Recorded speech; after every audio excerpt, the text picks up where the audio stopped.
Sim. Oi, boa tarde, pessoal. Hoje a gente vai ter a 10ª edição do Café Tech. A gente está inaugurando uma nova série sobre Machine Learning, né? A ideia é que a gente possa fazer vários Café Techs com essa temática. E quem vai abrir essa nova série é o Sandro. Vai falar um pouquinho para a gente sobre sistemas de recomendação. É com você, Sandro.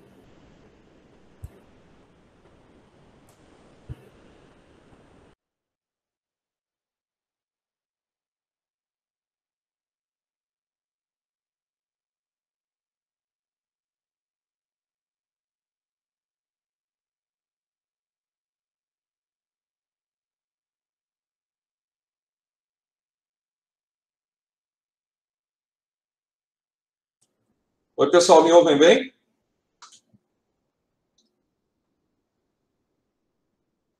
Tranquilo, Sandro. Legal. Vou compartilhar aqui a apresentação.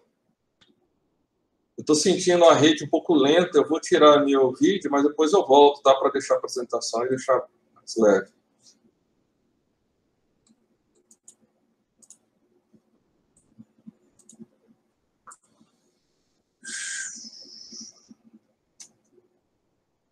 Apresentação aparecendo, né?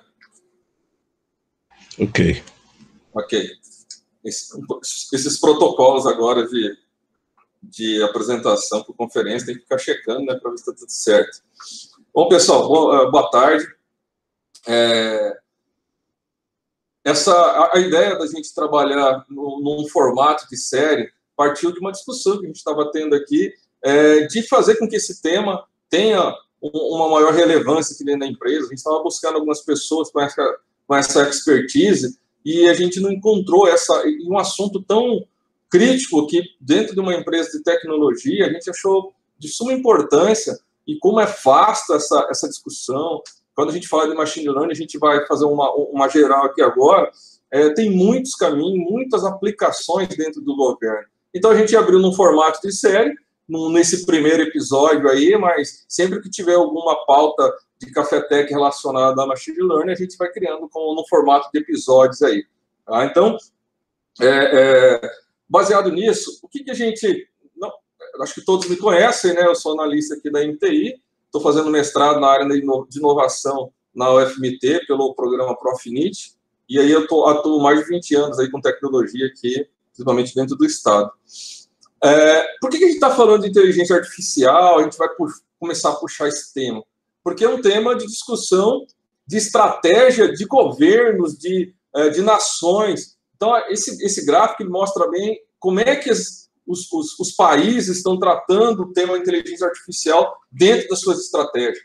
Existem estratégias específicas para usar a inteligência artificial para defesa, para a melhoria da economia, para uma série de requisitos. Cada país desse tem declarado estratégias nacionais para uso da inteligência artificial. Isso aí está se expandindo cada vez mais, né? O gráfico está meio ruim aqui, mas só para vocês terem uma ideia de como que os países estão tratando esse tema. E o Brasil está lá no cantinho, iniciando, né, essa discussão aqui de um cenário nacional. E aí o Brasil, inclusive, lançou ano passado uma consulta pública para definição da sua estratégia de inteligência artificial. Por quê? Está todo mundo utilizando como estratégia muito forte, desenvolvimento das nações, o uso de inteligência artificial. Só que, como no Brasil, né, a gente já tem notícias, por exemplo, de que essa consulta pública já gerou um monte de divergência na sociedade sobre o tema, né? Existe uma série de discussões éticas e filosóficas até sobre o tema, mas não é o nosso foco aqui agora. O importante é a gente buscar que é um elemento forte de discussão para a gente poder trabalhar aqui dentro do governo de Mato Grosso. E aí, inteligência artificial, né, só para a gente contextualizar onde que a gente vai discutir hoje, é um ramo da ciência da computação, né, que o foco dele principal é simular a inteligência e o comportamento humano usando máquinas, né? É tentar transferir toda essa nossa capacidade de processar, de pensar, para as máquinas poderem trabalhar isso. Isso não é um assunto recente, né? Eu trouxe até o John McCarthy, aí foi o principal precursor aí do tema, de uma proposta de verão, aí, tem até o início da proposta aí que eu trouxe, de uma discussão de 1955, 56, né? E aí, quando a gente fala em inteligência artificial, a gente trata de várias abordagens que podem ser tratadas, né? Desde redes neurais, processamento de linguagem natural, robótica, biometria, reconhecimento de face. Então, a gente trata, de uma maneira geral, de comportamento que a máquina tem do que a gente normalmente já faz atualmente. E o que a gente vai tratar hoje só está ali dentro de machine learning, que é o aprendizado de máquina. Então, olha a dimensão que esse assunto tem e como é que a gente pode estar utilizando dentro dos nossos processos. Que o foco dessa série é a gente trazer discussões de inteligência artificial, mas voltado para aplicações em governo, né, para a gente melhorar os nossos serviços aqui dentro da MTI, como é que a gente pode ajudar os outros órgãos a evoluir dentro dessa discussão. Tá? E por que agora que esse assunto está mais em voga? Porque desde 56 até 2020 agora, e alguns anos atrás, que esse assunto está sendo melhor tratado, ele está na onda, aí, digamos assim, é porque agora existe uma maior disponibilidade de dados. Né? Porque o foco principal, quando a gente trabalha em inteligência artificial, e principalmente quando a gente fala de aprendizado de máquina, é um trabalho voltado para o aprendizado. Precisa de uma série histórica, precisa de dados consolidados para poder entender o comportamento de uma determinada situação. Então, precisa de uma gama muito grande de dados. Né? Não é à toa que a Google evoluiu muito nesse contexto, utilizando os próprios dados que a gente fornece, baseado nos serviços gratuitos que ele oferece. Então, a gente concorda que ele utiliza essa gama de dados que todo mundo tem no seu Gmail, no seu Drive, no seu... Enfim, que ele consegue hoje ter uma disponibilidade maior de dados e trabalhar os algoritmos computacionais sobre isso. Outra coisa que também é muito importante é o poder computacional, que evoluiu e ficou muito mais barato agora para processar essa gama muito grande de dados. Então, isso também favoreceu para que atualmente a inteligência artificial seja um tema um pouco mais prático, né, mais palpável. Né? Além das estatísticas e métodos probabilísticos, né, que são melhor aplicados agora, e os ambientes favoráveis. Né? Então, hoje, fala-se muito em cidades inteligentes, em sensores, em dados, enfim. Então, todo esse ambiente propiciou com que essa ciência pudesse ser melhor trabalhada. Então, dentro lá de IA, de Machine Learning, a gente ainda tem outras ramificações. A gente tem várias outras possibilidades, outras abordagens, outros algoritmos que podem ser trabalhados só dentro do tema Machine Learning. E Machine Learning é basicamente o quê? É um ramo da IA baseado nessa ideia de que sistemas podem aprender com esses dados, identificar padrões dentro desses dados e tomar decisões sem essa interferência humana, né? Então, existem várias abordagens supervisionadas, não supervisionadas, algoritmos de clusterização, de classificação, de regressão. Então, são todas técnicas e ferramentas, elementos, algoritmos que são aplicados a essa gama toda de dados que podem dar algum tipo de resultado. Né?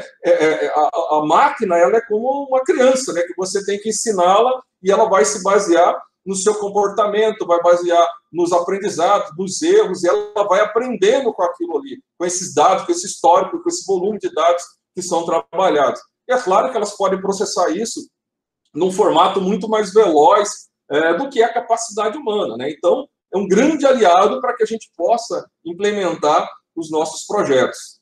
E aí, dentro de Machine Learning, você tem várias aplicações práticas. Né?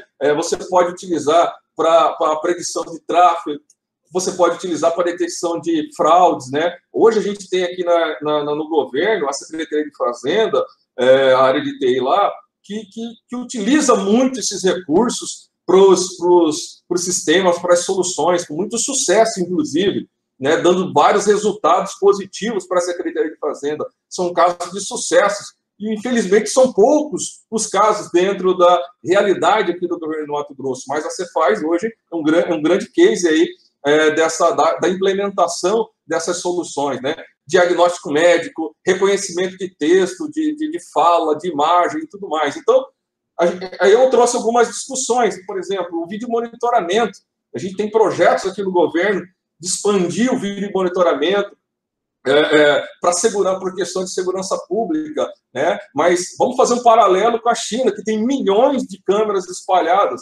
Impossível o ser humano conseguir ficar analisando toda aquela gama de imagens, de vídeos e tudo mais. Então, os algoritmos de machine learning eles podem ser aplicados para esse entendimento de comportamento, podem identificar uma situação suspeita. Então, tudo isso a máquina pode ser treinada para que, baseado no que os dados que forem sendo alimentados, ela identificar esses comportamentos. Reconhecimento, por exemplo, de posicionamentos morais ou análise de sentimentos a partir de texto. Então, a gente pode entender toda uma situação, todo um sentimento, ou do cidadão, ou de usuários, baseado nos textos, nos chamados que ele abre por aqui dentro para algum determinado tipo de serviço. Então, esse texto pode ser analisado e dali ser extraído alguma informação importante para uma tomada de decisão, para uma melhoria do nosso serviço. Classificação em imagens digitais visando o reconhecimento de áreas urbanas potenciais ao desenvolvimento de criadores de mosquito da dengue.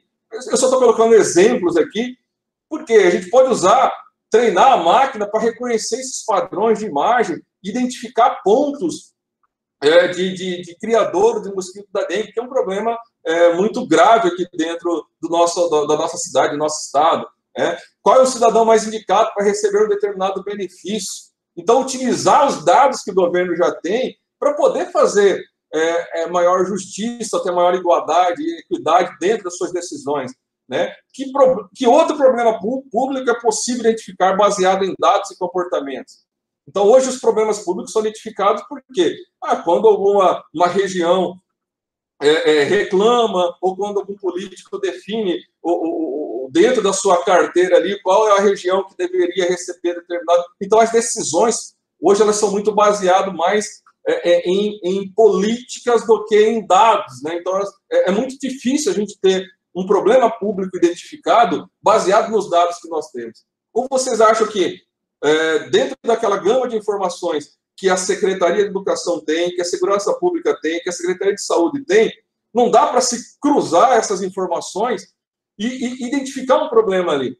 Porque, às vezes, um problema de educação pode estar relacionado a um problema de segurança pública, e de saúde, ou de trânsito. Então, imagine essa gama de dados sendo trabalhada, uma máquina treinada para identificar esses padrões. Então, é só um levantamento de aplicações que a gente pode ter infinitas para a aprendizagem de máquina. Então, agora o nosso assunto mesmo, né? Que está dentro de um subcampo do aprendizado de máquina, que são os sistemas de recomendação, que são basicamente ferramentas e técnicas de software que fornece sugestões de informações que sejam úteis para o usuário quanto ao processo de tomar a decisão. Então, dentro do sistema de recomendação, é basicamente o quê? É você utilizar essa base de dados, esse volume gigantesco de dados, e você conseguir retornar, dar um feedback de informações personalizadas ou informações baseadas no perfil ou no comportamento daquele determinado usuário. Você trabalhar de forma específica com aquele gama de dados que aquele usuário tem, do seu relacionamento com aquele ambiente, com aquele sistema, e você conseguir conduzir de forma mais personalizada um conteúdo ou uma informação para aquele determinado usuário. Então, o sistema de recomendação é só um subcampo dentro do aprendizado de máquina. Eu até trouxe aqui. Então, a gente falou de aprendizado de máquina e sistema de recomendação. Então, aqui é um ramozinho dentro daquela árvore maior. E esse ramozinho ainda tem várias possibilidades de serem trabalhadas. Você pode fazer filtragem de várias maneiras utilizando o sistema de recomendação.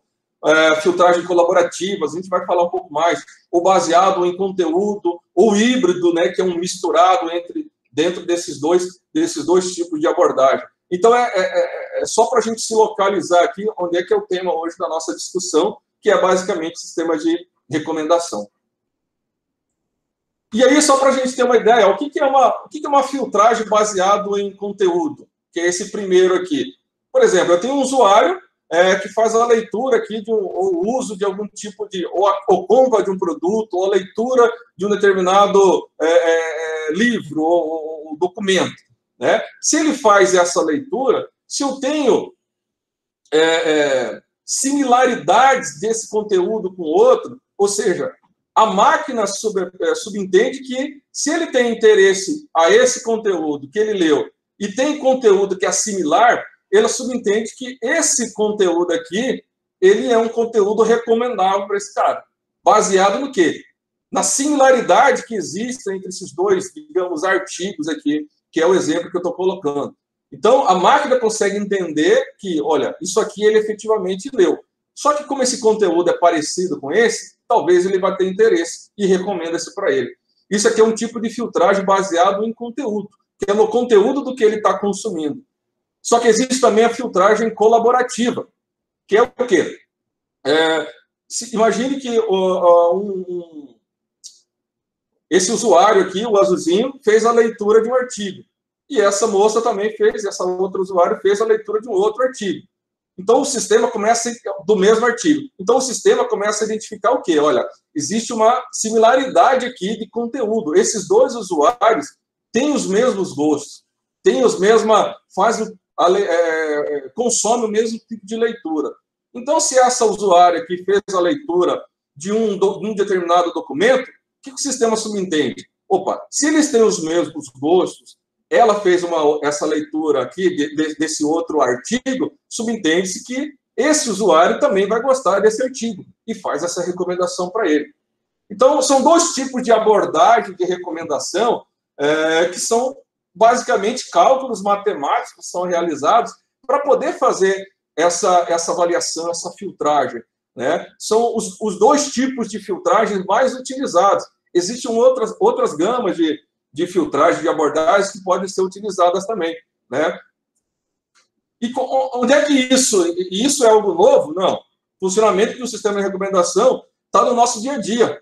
Quando a gente acessa vídeos de YouTube e outros são recomendados, quando a gente compra um livro na Amazon, por exemplo, e outros são recomendados, quando a gente utiliza os mecanismos de busca, os e-mails da Google. Então, toda a recomendação é baseada no nosso comportamento, no nosso perfil.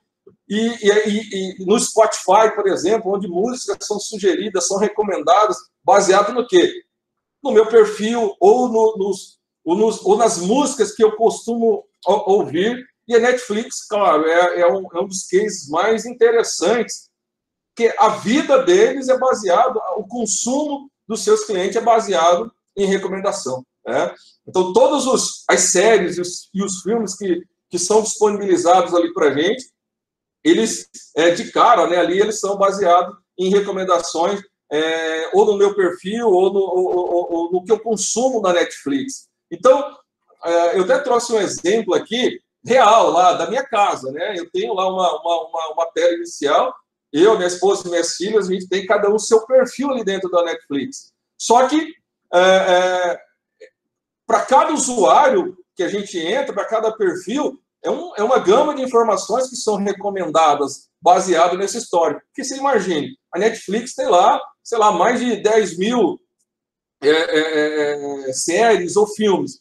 Como que eu vou consumir isso? Ou eu sei de um filme específico e vou lá buscar, ou eu vou me basear no que ele está me recomendando. E não é à toa que mais de 70% do conteúdo que a Netflix, né, que é consumido na Netflix, é baseado nessas recomendações. Então, aqui a gente consegue entender, ó, por exemplo, filtragem por popularidade, que são esses top 10 que a Netflix está colocando agora. Ela simplesmente coloca lá, olha, os filmes que são mais consumidos aí dentro da sua região são esses. Talvez você vá gostar.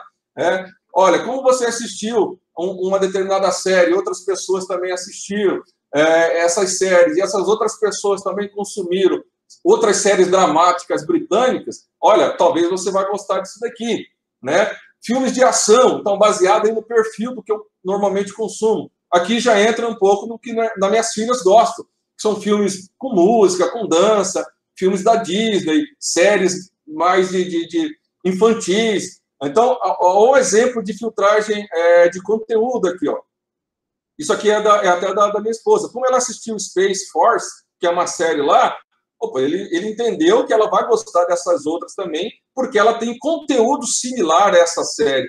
Então, o consumo hoje da Netflix, por trás disso tudo, esses cálculos matemáticos, esses algoritmos, é tudo baseado nessas filtragens de sistema de recomendação, que é um campo lá do aprendizado de máquina, do machine learning. E aí, assim, e a Netflix, num conceito de sequência do que você está consumindo na Netflix, ele vai sempre tentar adivinhar ou recomendar algo baseado nesse histórico. Então, ele vai usar cálculos matemáticos para identificar lá.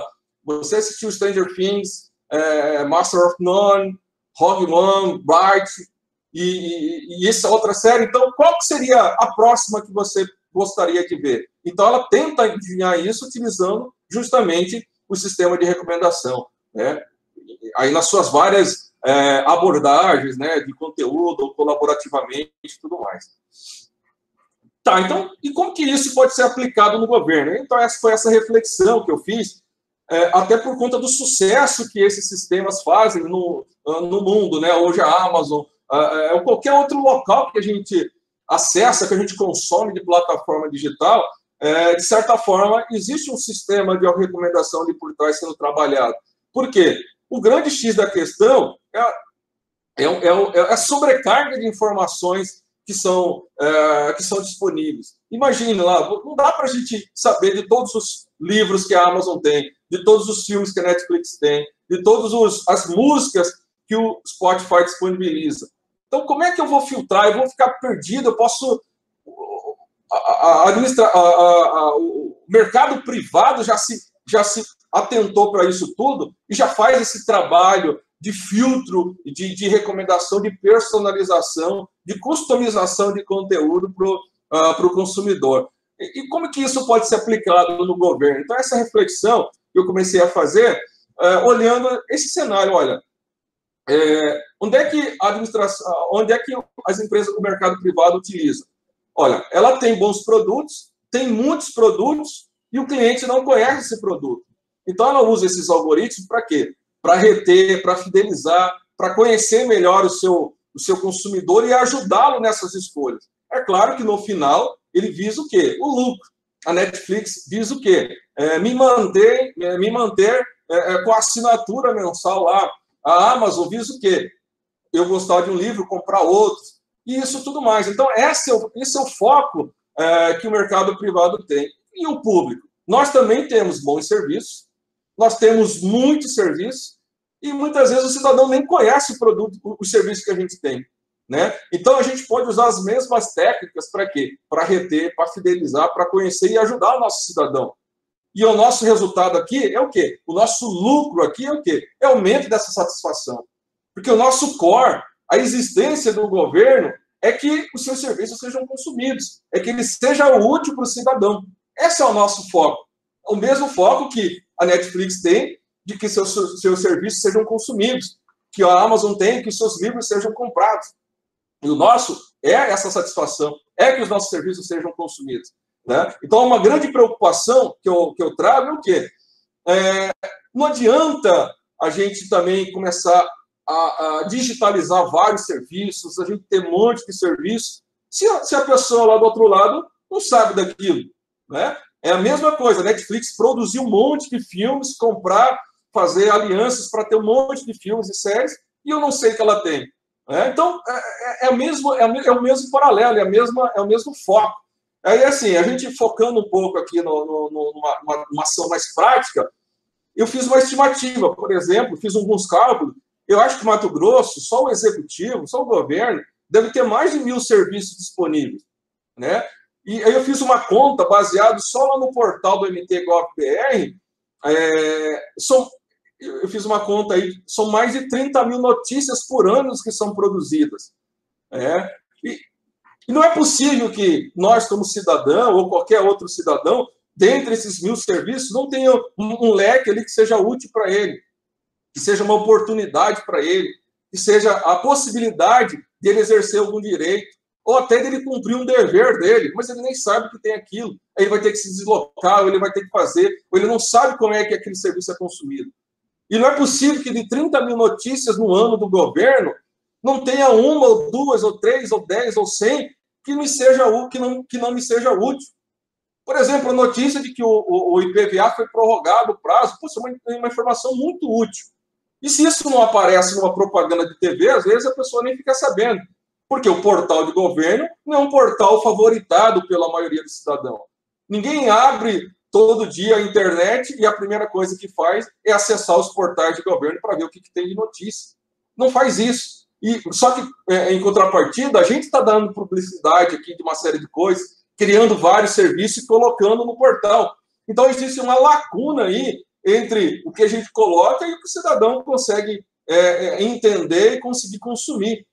Porque existe essa sobrecarga. E eu estou falando só do Executivo Estadual de Mato Grosso. Imagine esse cidadão, como nós, que estamos sujeitos a serviços, a informações e notícias, também do Legislativo, do Judiciário, nas esferas municipal, estadual, federal.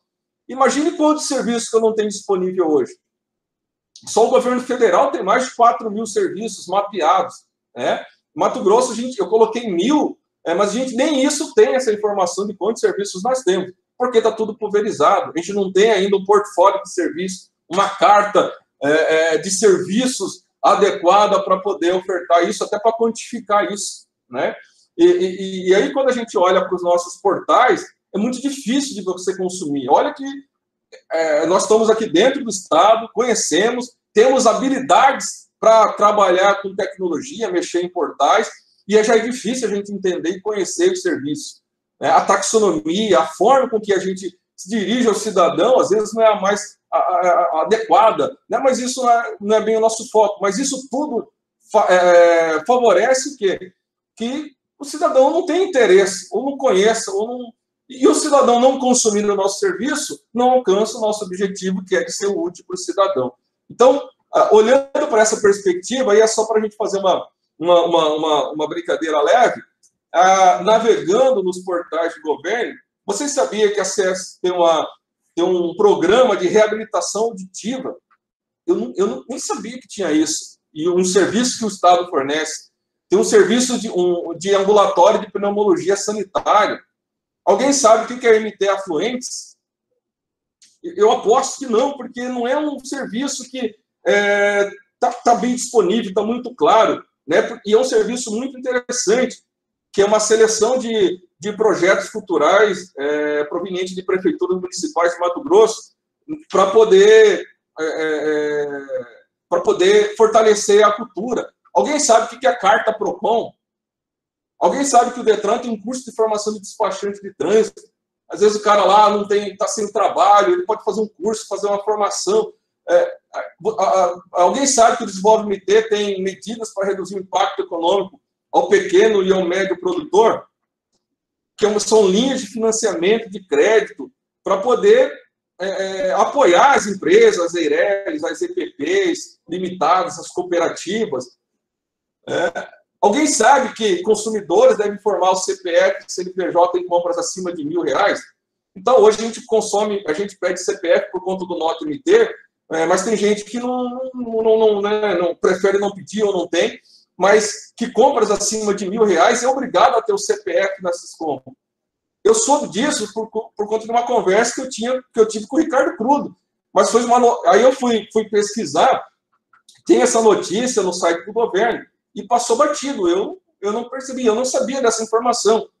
Vocês sabiam que, por exemplo, tem uma linha um edital da FAPEMART para desenvolvimento de tecnologia, para consulta base da segurança pública? Né? Tem um investimento lá, um edital para a CESP de 250 mil para desenvolver essa ferramenta. Isso pode ser uma oportunidade para quem trabalha com tecnologia, ou para quem quer, ou para uma empresa, ou para o cidadão que é da área de tecnologia, desenvolver essa plataforma, essa necessidade aí no edital que tem da FAPEMART. Mas as pessoas não sabem disso. Foi dada publicidade, tá? Pode ser que esteja no Diário Oficial, tem, mas e aí? Isso é o suficiente? Essa é a discussão que eu estou trazendo aqui. É a mesma coisa da Netflix disponibilizar lá no seu portfólio um filme novo, e um filme que às vezes eu estou eu vou gostar, o que eu estou querendo, e que vai me motivar a manter a assinatura na Netflix. Mas está lá, se ela deixar simplesmente lá o campo para eu fazer a pesquisa, eu nem vou saber que aquele filme existe. A não ser que algum colega, alguém vai me fazer essa dica, né? Então, por exemplo, todo mundo sabe que na revisão do plano plurianual é possível que o cidadão possa fazer a sua contribuição para o planejamento plurianual do governo. Então, as pessoas não sabem disso. Eu só peguei uma relação simples disso tudo. Tá? Então, assim, eu fiz um desenho aqui só para a gente ter uma noção geral do que seria essa visão, né? Então, a gente tem as nossas bases aqui gerando serviços, notícias, programas, oportunidades, direitos, deveres, documentos, enfim. Nós somos um dos maiores produtores e armazenadores de informações que tem, que é o governo. Tá? Então, eu gero tudo isso. Como é que isso chega para um determinado cidadão? Né? A ideia da recomendação é justamente o quê? Fazer um filtro de toda essa gama de informação baseado no quê? No que pode me interessar, no que pode me ser útil. Eu não vou impedir o cidadão de ter acesso a tudo, mas eu vou fazer uma camada ali, eu posso fazer uma camada de recomendação para filtrar disso daqui o que seria mais útil para esse cidadão, para esse. Mas baseado em que eu vou fazer isso? Baseado no histórico desse cidadão aqui, nos serviços que ele mais consome, baseado no perfil desse cidadão, se é homem, se é mulher, se mora em uma determinada região, se tem um serviço, alguma informação, alguma oportunidade num determinado município. Então, são informações que eu posso utilizar para poder fazer essa filtragem aqui para esse cidadão. Isso vai fazer o quê? Essa segmentação de conteúdo vai possibilitar essa experiência personalizada do usuário, uma visão diferente do governo, como é que ele pode trabalhar isso, dando mais comodidade, trazendo mais participação do cidadão para essas plataformas, para esses portais, para esses aplicativos que o governo tem. Né? Então, isso vai fazer o quê? Trazer mais inteligência para essa atuação de eGov, trazer mais engajamento do cidadão, o cidadão reconhecendo a utilidade maior do governo, fazendo com que esse engajamento, essa participação aconteça. Então, é uma possibilidade, é uma hipótese que eu estou trazendo, inclusive, por dentro do meu projeto de curso aí do mestrado, né, do meu TCC. Então, essa hipótese está sendo trabalhada dentro do meu TCC, utilizando justamente algoritmos de recomendação. Então, assim, essa frase do presidente da Amazon é muito forte nessa visão de atendimento personalizado, porque ele fala o quê? Se eu tiver 3 milhões de clientes na web, eu deveria ter 3 milhões de lojas na web. Ou seja, uma loja para cada cliente, personalizado, com tratamento diferenciado, customizado para aquele cliente, porque ele tem as suas necessidades, ele tem o seu foco, ele tem a sua necessidade de consumo. E aí eu fiz parafraseei aí e inverti, né? Que até porque Mato Grosso tem mais ou menos 3 milhões, aí, 3 milhões e pouco de cidadãos. Então, se existem 3 milhões de cidadãos a atender, deveria ter 3 milhões de atendentes no governo. Né? Então, é a mesma visão, de você tornar essa experiência dele personalizada. Aí só para a gente agora entrar no Technicase, eu fiz um experimento aqui que eu queria compartilhar com vocês, só de exemplo de como que isso funcionaria agora numa visão mais tecnológica. Né? Então, por exemplo, eu tenho lá uma base de interação do cidadão com o serviço. Uma base simples, que vai me falar ali que o cidadão C1 acessou o serviço 1, C2 acessou o 2. É uma base simples. Hoje a gente não tem isso, né? Nem nos nossos aplicativos. Eu posso ter isso pulverizado nas aplicações. Sei lá, o sistema do Detran. Tem lá que o Sandro acessou o serviço de renovação de carteira. Eu tenho uma informação que relaciona o cidadão com o serviço que ele consumiu. Como a gente não tem isso, eu simulei essa base, né, de interação, que isso é muito fácil de se obter nos nossos sistemas. Eu peguei também uma tabela de serviço. Isso também a gente não tem isso de uma forma muito simples no governo. Um catálogo desse serviço, um local onde eu posso consultar esse serviço. Onde eu tenho lá o serviço A, consulta de notas de aluno, serviço B, pagamento de PVA, enfim, uma descrição básica desse serviço. Então, eu peguei esses dois tipos de dados. Eu também peguei as notícias que o governo publica. também considerei nesse experimento que eu vou mostrar para vocês. Então, eu peguei essa gama de dados e criei uma fase aqui de tratamento desses dados. Depois eu passei para a filtragem, né, que é basicamente utilizar esses algoritmos de recomendação e a recomendação provavelmente dita. Então, o que pode surgir disso daqui tudo?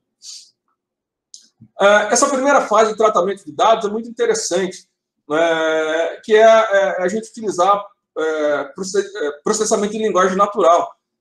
Por exemplo, eu peguei essa gama de informações e trabalhei lá a sensibilidade do caso, ou seja, coloquei tudo em minúsculo, tokenizei. O que é tokenizar? É separar cada palavrinha aí como se fosse uma entidadezinha dentro dessa avaliação. Aí eu fiz a radicalização. O que é isso? Eu peguei as palavras e puxei ela para a raiz dela. Por exemplo, vem do verbo ser.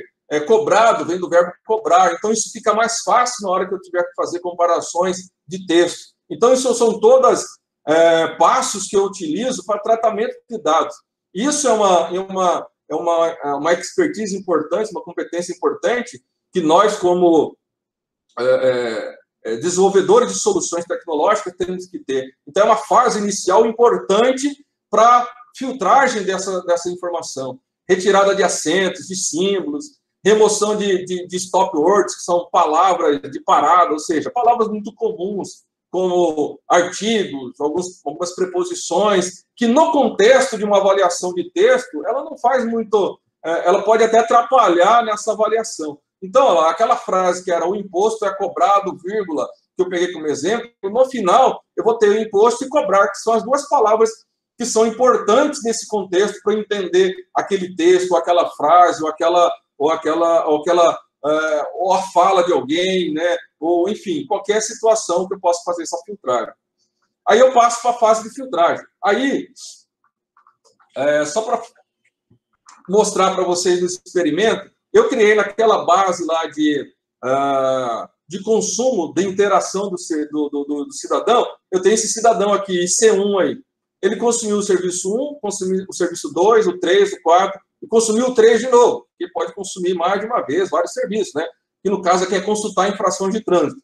Então, é só simulação, viu, pessoal? Então, assim, é só um exemplo. Né? Então, ele consumiu serviço de verificar nota de aluno, ele consumiu o serviço de agendar consulta médica, infrações de trânsito e de pagar licenciamento de veículo. Tá?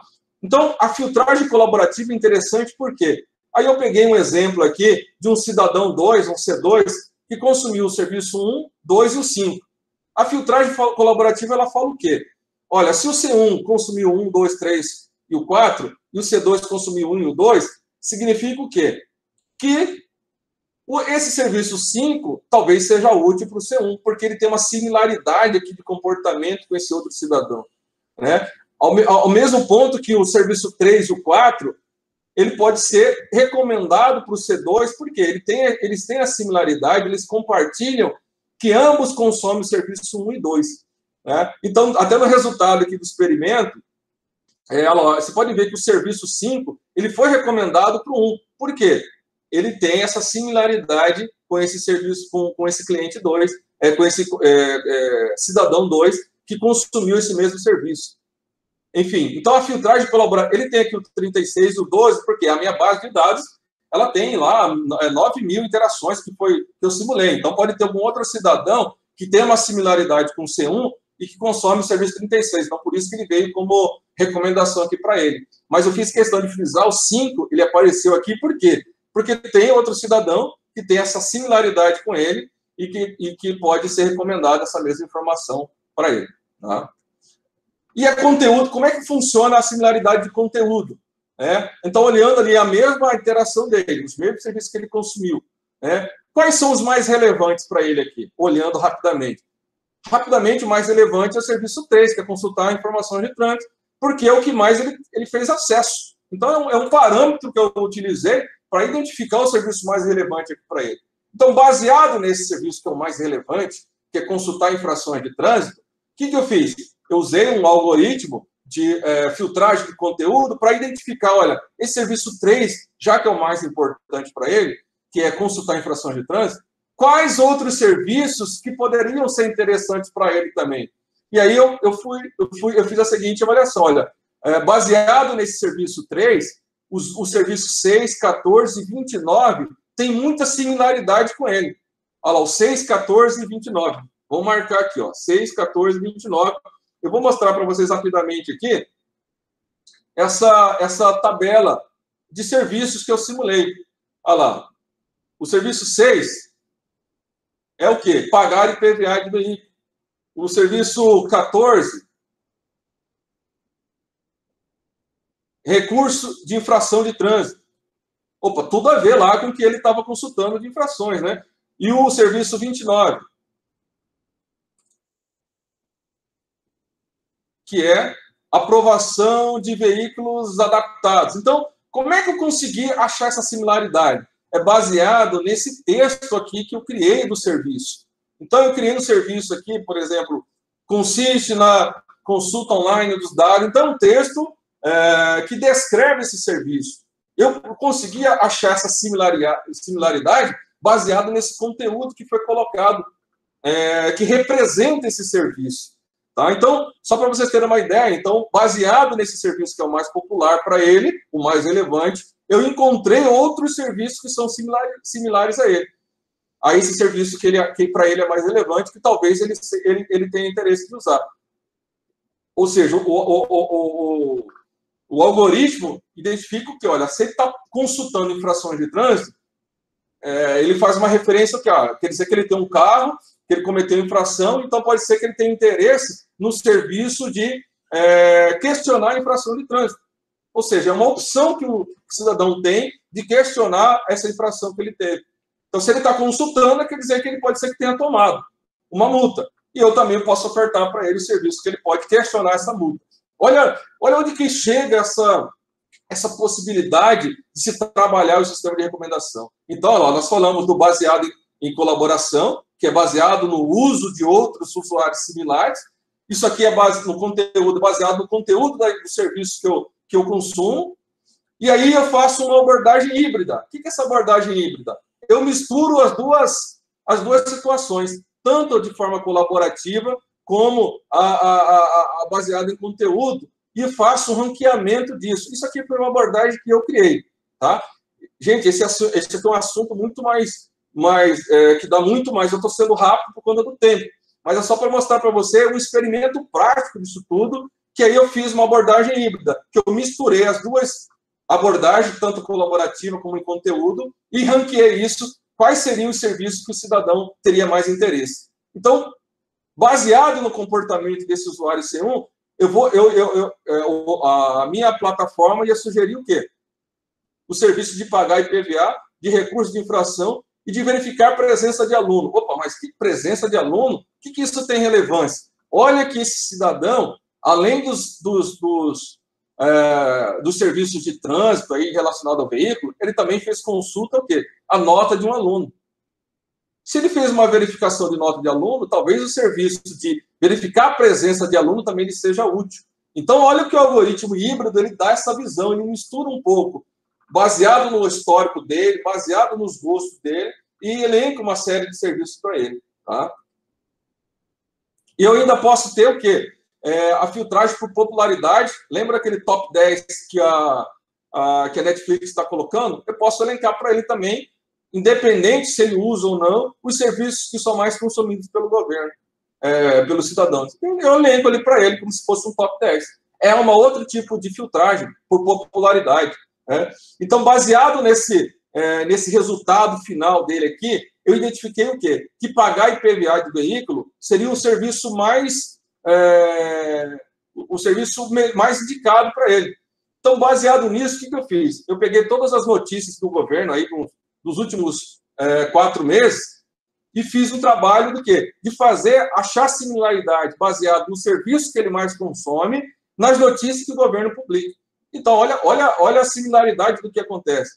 As 3 notícias top que eu elencaria para ele. Contribuintes com IPVA atrasado pode ser incluído em dívida ativa. Placas com finais 4 e 5 de pagamento vai até 20 de março.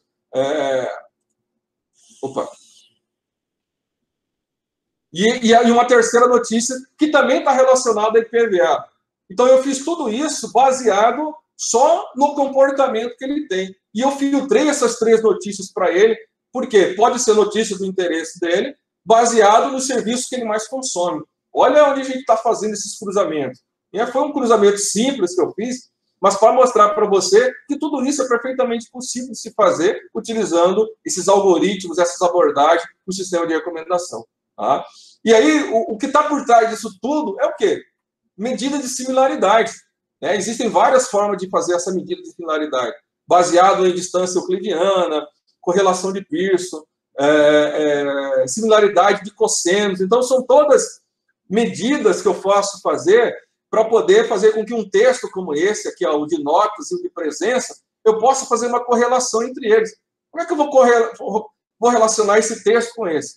Eu vou fazer esse trabalho de limpeza, eu vou fazer esse cálculo de vetorização desse conteúdo e eu vou comparar esses 2 conteúdos, o quê? Baseado em matemática. E não em texto puro. Eu vou transformar esse texto em um vetor matemático, esse outro texto em outro vetor, e aí eu uso essas medidas de similaridade para achar a distância entre eles. E essa distância que me dá o quão um conteúdo é similar ao outro. E eu consigo fazer essa correlação. Eu não sei se vocês repararam, olha ali nas notícias, notícia 1, 2. No final, eu coloquei o grau de similaridade que tem em relação ao serviço. Então, existe um ranqueamento aqui. Por quê? Essas medidas que eu usei, no caso, eu usei aqui a similaridade de cosseno, ela consegue identificar o quanto um conteúdo é similar ao outro. E aí eu posso sugerir, eu posso recomendar isso tudo. Isso só nos faz entender como que a matemática, né, como que Galileu estava certo ao falar que a matemática é o alfabeto com que Deus escreveu o universo. Então, tudo a gente consegue relacionar a um cálculo matemático, principalmente nessa nossa área de tecnologia. E aí eu consigo fazer uma recomendação. É claro que aqui eu fiz uma sugestão só de talvez no futuro o MT Cidadão ter uma aba ali para ajudar ao cidadão receber isso. É muito similar ali à apresentação que a Netflix faz. Olha, serviços que você poderá se interessar, notícias que podem ser do seu interesse, os top 10 serviços mais acessados em sua cidade, oportunidade devido à sua profissão e idade. Eu posso ofertar aqui alguma coisa relacionada à profissão da pessoa, à idade que ela tem, posso ter alguma oportunidade aqui, ou de serviço, ou de informação, enfim, qualquer outro tipo de coisa. Então, é uma abinha que eu posso colocar, digamos, lá no MT Cidadão ou no portal, para fazer essa recomendação, trazer esse conteúdo personalizado para o cidadão. Tá? Então, isso aqui é só uma ideia de como que aquilo tudo que eu estava falando poderia ser apresentado para o cidadão. E tudo isso eu posso fazer utilizando de uma forma muito simples. Hoje está muito mais fácil de nós, como profissionais da área de tecnologia, trabalharmos. Porque a parte mais complicada, que são os frameworks para fazer isso, as linguagens, a gente tem uma variedade. Né? Eu, por exemplo, utilizei a linguagem Python para fazer esse experimento, eu vou mostrar rapidamente aqui para vocês. Utilizei alguns frameworks para poder fazer, que já tem esses algoritmos sendo trabalhados. Essa correlação, essas medidas de similaridade, eu já tenho algoritmos que fazem isso, eu já tenho frameworks que fazem isso. Né? E até um ambiente de desenvolvimento em Python que eu vou mostrar para vocês é utilizando a plataforma Google Colab. E uma plataforma que nós já temos disponíveis, cada um de nós que temos um usuário aí do Gmail, né? Aqui do próprio governo. Nós temos essa opção também, assim como nós temos o Drive, o e-mail, nós temos o Colab para poder fazer uma ferramenta também para eu poder implementar soluções utilizando aí, no caso, a linguagem Python. Então, isso aí não é mais problema. Então, a gente só tem que saber, o desafio é saber adaptar as necessidades, conseguir visualizar, ter essa visão de como que eu posso adaptar uma situação, uma necessidade do cliente. E muitas vezes, isso aí eu falo para vocês, muitas vezes o nosso cliente, que está em outros órgãos, ele não tem nem noção de que isso pode ser aplicado ao seu negócio. Então, isso é uma importante função de nós, como analistas de negócio, analistas de tecnologia, entendemos essa possibilidade e até propomos isso para o nosso cliente, para quem a gente estiver atendendo. Então, isso é uma estratégia importante. Tá? E aí, só para finalizar, gente, já certinho no tempo, a gente está montando um grupo de estudo dentro da unidade de inovação da MTI para poder começar a estudar isso, para poder discutir isso de uma forma melhor, onde é que a gente pode aplicar isso, gerar soluções, gerar inovação baseado não só em sistema de recomendação, mas em qualquer outra área relacionada a machine learning. A gente focou um pouco no machine learning porque só ali já tem discussão para anos, né?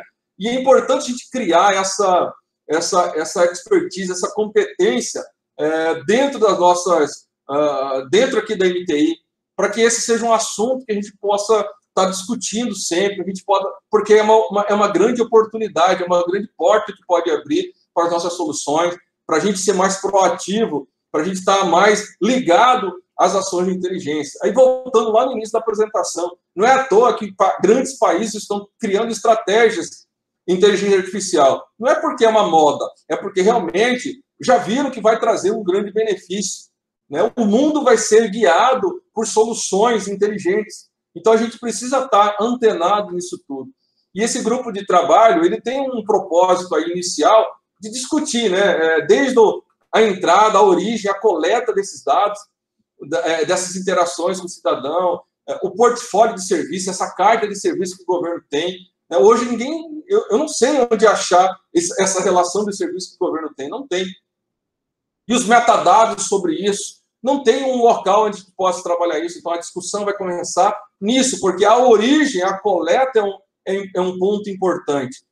Não adianta eu conhecer de algoritmos, de um monte de coisa, se eu não tenho um dado lá para trabalhar, um dado estruturado para eu poder consumir. Então, a gente vai discutir desde a entrada, aí o processamento, né, que é a parte do aprendizado, utilizando esses algoritmos de recomendação, nas suas várias abordagens, colaborativa, conteúdo, de popularidade ou híbrida, e aí a saída, né? Como é que eu posso mostrar isso? Onde é que isso pode estar?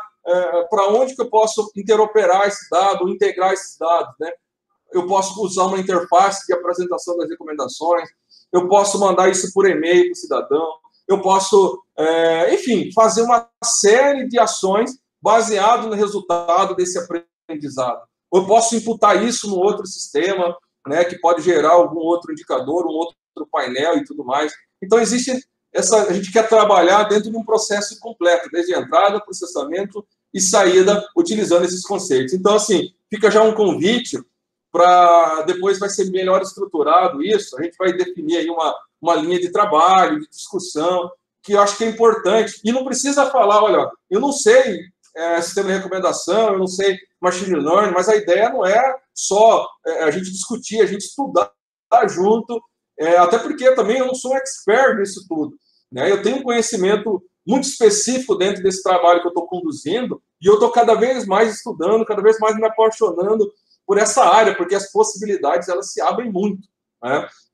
Então a gente vai depois passar, a gente vai se encontrar, vai definir uma rotina aí para a gente estar discutindo, para a gente estar implementando, para a gente estar estudando, para a gente estar, enfim, fazendo uma série de ações relacionadas a esse ambiente, tá? Bom, pessoal, assim, eu encerro, eu só vou mostrar para vocês que aquilo tudo que eu estava mostrando não é uma ação de só PowerPoint, não. Eu fiz essa implementação aqui, utilizei essas bases de dados aqui de interação do cidadão. Olha, eu criei um monte de cidadão, de código de cidadão e de serviço. E esses serviços, eles têm uma tabela aqui, ó. Tem vários serviços que eu criei o texto, enfim, só para a gente ter uma noção. E aí eu implementei isso utilizando o Google Colab, olha lá, tudo vinculado dentro do meu usuário, tudo dentro aqui do ambiente de desenvolvimento do Colab da Google, e eu fiz toda a programação Python para poder ter esses resultados. Tá? Então, é perfeitamente possível de se trabalhar, de se fazer, enfim, aqui era só para mostrar de uma forma rápida para vocês o resultado do que eu tinha mostrado.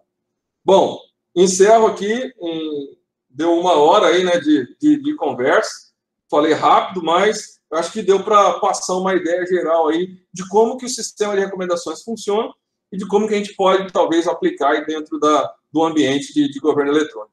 Obrigado aí pela atenção de todos. Aí eu estou à disposição aí para poder tirar alguma dúvida e fazer algum questionamento.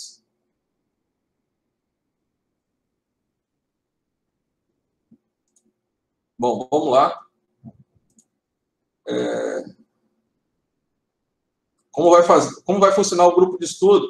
Bom, esse grupo de estudo a gente ainda vai fechar aí, vai definir certinho com a própria unidade de inovação, né? Que a gente queria fazer uma coisa institucional, uma coisa que não ficasse assim solta, mas se não for possível, dá para se fazer de uma outra maneira. Mas a ideia era que esse grupo, essas modalidades de estudo e de trabalho fosse uma ação ali de inovação, né, da área de inovação. Mas se vocês acharem que não seja adequado, a gente pode buscar uma outra maneira.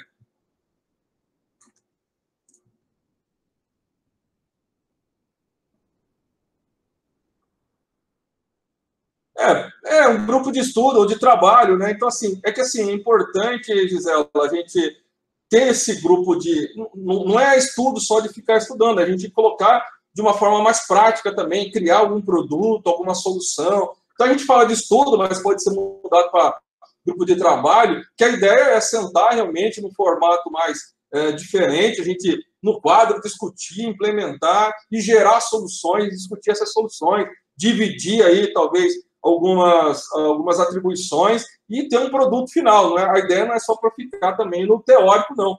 Porque no teórico, aí cada um pode ter o seu momento de expansão desse conhecimento.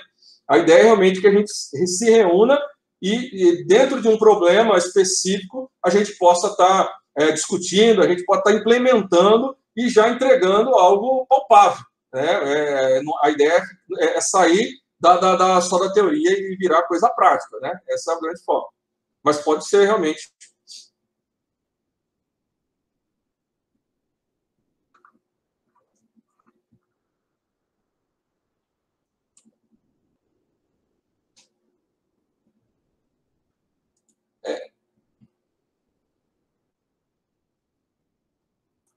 Pode. Quem quiser participar, pode me mandar um e-mail. Eu achei que ia ser conduzido lá pela área de inovação, mas a gente pode ser por mim. Esse primeiro aqui a gente pode estruturar, pode mandar um e-mail para mim, quem tiver interesse. A gente tenta alinhar aí um horário, um momento que seja tranquilo para todo mundo e a gente deixar isso já padronizado aí para a gente já colocar algumas metas de entrega, de estudo, de trabalho. Pode mandar um e-mail diretamente para mim. Né? O meu e-mail é Sandro Campos, lá na plataforma. Né? E requisitos e prazo para montar o grupo. A gente vai avaliar, a gente queria ver o interesse, né? Se faz sentido para vocês a gente montar isso, né? Porque senão a gente não... Então, por isso que a gente não tem... A gente queria abrir essa série com essa ideia e já propor essa solução desse grupo e ver se vocês se teria adesão, se o pessoal se interessava a estudar esse assunto. Mas se tiver realmente esse interesse, a gente formata melhor isso. Né? Se não tiver interesse, eu vou continuar o projeto, algumas ações aqui independente, mas eu queria que esse assunto fosse melhor disseminado, tratado por mais pessoas aqui dentro da empresa. Então, me passa esse interesse aí para a área de inovação ou para mim, a gente vai consolidar isso e aí a gente vai definir aí um trabalho e a coisa para iniciar o mais rápido possível, tá? Não é projeto lá para frente, não, a gente quer já fazer coisa o mais rápido possível.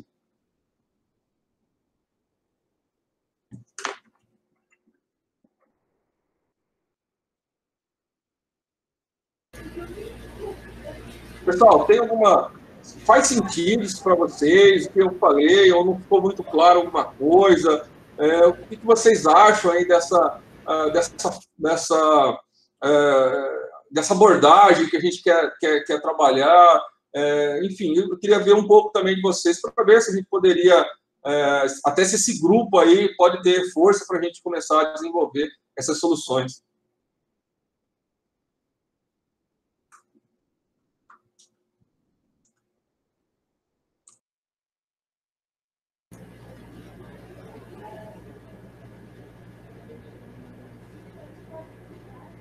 Eu acho que acabou as dúvidas, né, do pessoal.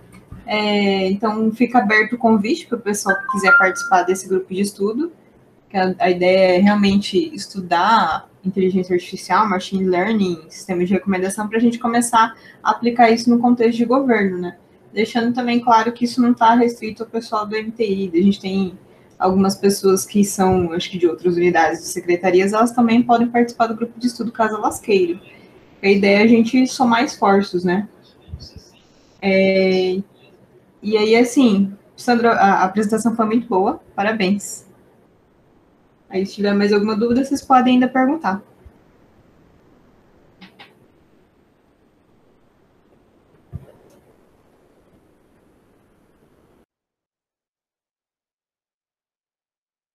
Eu estou à disposição.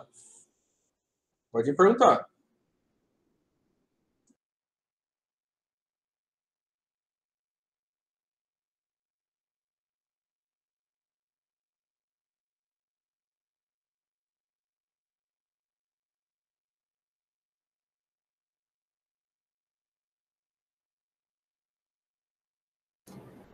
Só um lembrete também, a apresentação ela vai estar disponível depois no nosso canal do YouTube da MTI. A gente vai subir ele aí até semana que vem, a gente está com ele já no ar. Caso vocês queiram visualizar de novo, já pode assistir lá no nosso canal semana que vem. Acho que é isso, né, Sandro? É isso. Obrigado, pessoal. Até uma próxima aí. E já fica o convite para o episódio 2 dessa série, né? Já que a gente está falando de Netflix aqui, fica o convite para o episódio 2 aí. Quem tiver algum interesse, algum assunto, vocês viram lá a gama de possibilidades. Então, a ideia é também identificar as pessoas aqui na empresa que conhecem esse tema ou que possam contribuir. A gente sabe que tem outras pessoas. Então, a ideia foi abrir esse caminho aí, abrir essa porta para a gente já ter um segundo episódio aí o mais rápido, o mais breve possível. Tá? Obrigado aí pela atenção. Abraço e eu fico também à disposição aí por e-mail, o meu telefone, que a maioria tem. Se tiver alguma dúvida, pode me contactar, tá? Abração.